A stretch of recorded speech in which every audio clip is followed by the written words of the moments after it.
My goal for the next 7 days is to make my dream game. I don't know how, but I'm gonna do it. This is day 1, and I already have 2 problems. 1. I have no idea how to make a game. And 2. I don't have an idea for what I'm gonna make. But let's not make our priority making the game good.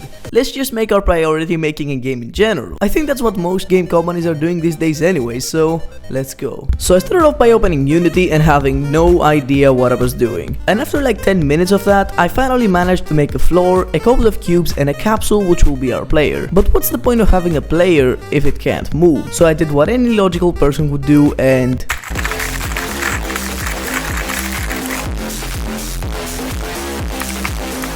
And boom, movement is done and it works like a charm. Or not. And that's why we don't choose the easy way out, kids. And after totally not 1 hour and totally 5 minutes, I finally perfected the movement, kind of. I mean, the only problem is that you can kind of jump infinitely, but I'll just use the excuse that the player has a jetpack. And now it's time to make the first map. So I opened Blender and f*** my life, I have no idea what any of this means. So I managed to make this room and then I spent around 1 hour trying to figure out how to make a texture. Now that might sound easy, but yeah, it didn't quite work so well. So then I decided that I'm not ready for making a game with textured graphics yet, so I just made this hallway that leads to this room, and now it's time to bring it to life with some lighting, furniture and enemies later on. But that will all be done in day 2.